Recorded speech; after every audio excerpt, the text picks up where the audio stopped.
Hi Virgos, and welcome to your monthly horoscope for the month of May. Before I jump into this, I just want to say that I've added some new readings that are now available on my website, astrologygrace.com. I've added synastry readings, also known as like couples readings, and I've also added forecast readings to use your specific birth chart in order to do like a monthly forecast for yourself. To use your specific birth chart in order to do a monthly forecast. I also do mini versions of, most of my readings, so that's like a less expensive, more quickly to the point kind of a reading. If you're interested, definitely check out the link down below. This is going to be a very eventful month for you, Virgo.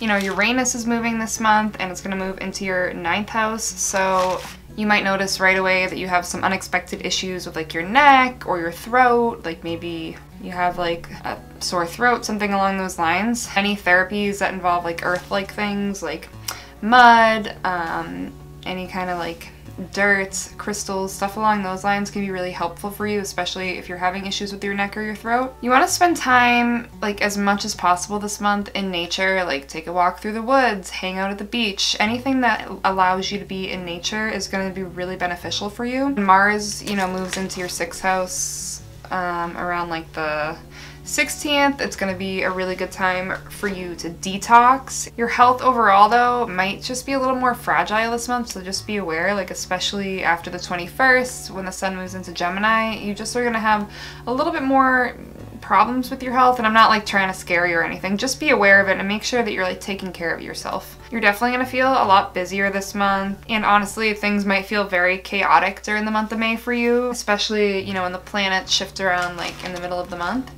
You might like have some issues with some coworkers, but on the other hand, on the bright side, you might get the opportunity to travel for work, which again will be a good experience for you, but might make you feel busier and just generally a little bit more overwhelmed. You might even get the opportunity to travel abroad.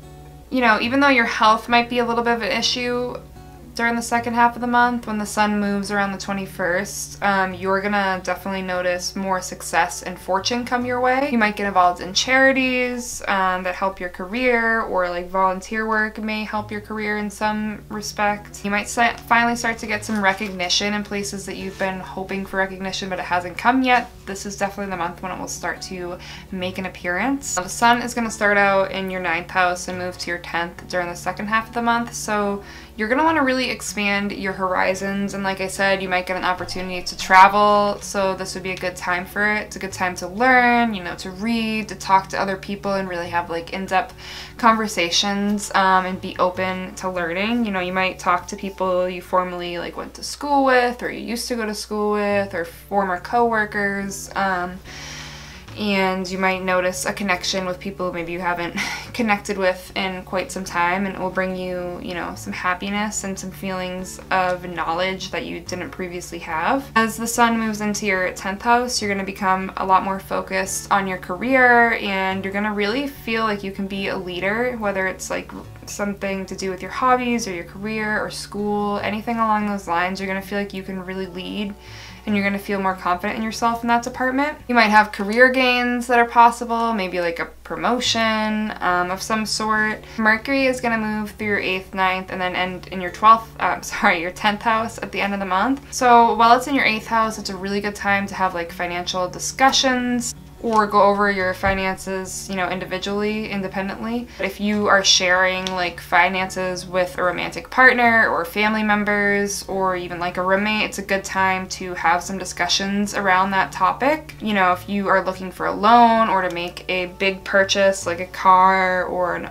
house or something, this is a good time to do it. You might start to feel like you're in like a deeper space with your emotions and your subconscious. Like you might like get in like deep conversations in your own head and just overall feel like a deeper individual, but you're definitely gonna feel a lot more, I don't know how to explain it, not emotional, but just see the world in like a deeper way during this time. As Mercury enters your 9th house, again, you're gonna really want to expand and just get more knowledge, and you're just gonna like eat up learning anything that you can. It's just gonna be really great for you this whole month to have that going on. Venus is gonna start out in your 10th house this month and then move to your 11th house during like the second half of the month. So as far as your career is concerned, you want to like shine, oh my god, You want to shine as much as you possibly can, and like we talked about, you'll get recognition, but make sure that you are putting your best self out there and showing people, you know, all the great things that you have to offer. With Venus being in your 10th, you know, you might also have the potential to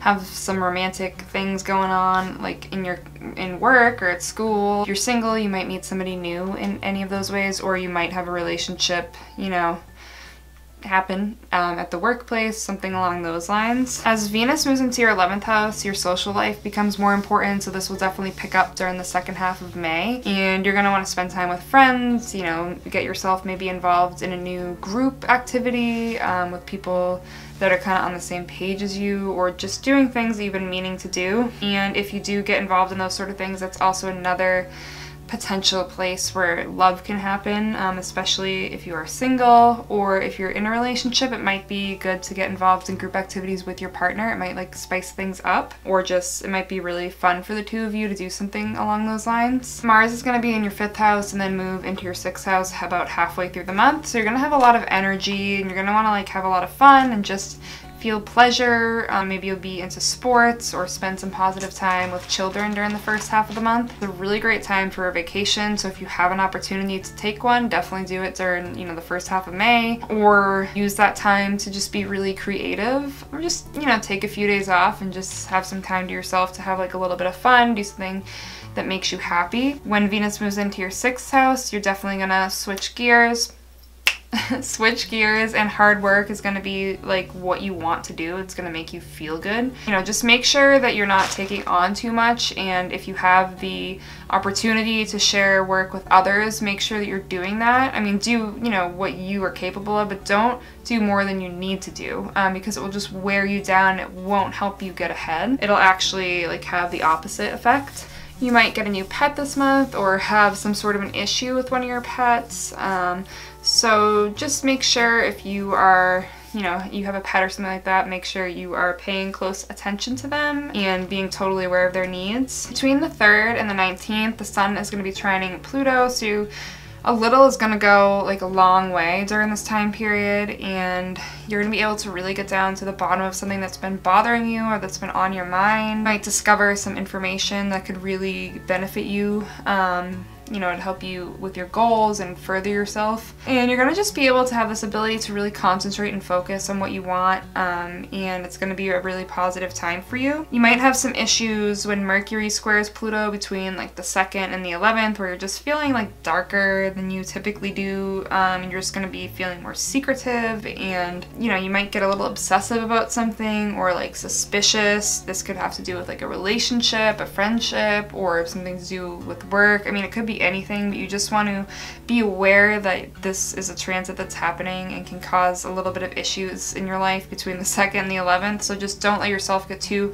carried away with like any type of an obsession or suspicions that just might be, you know, unfounded. So that is your horoscope for the month of May. I hope you enjoyed this video. If you did, give it a thumbs up. If you haven't already, make sure you subscribe to my channel, and I will see you in my next video.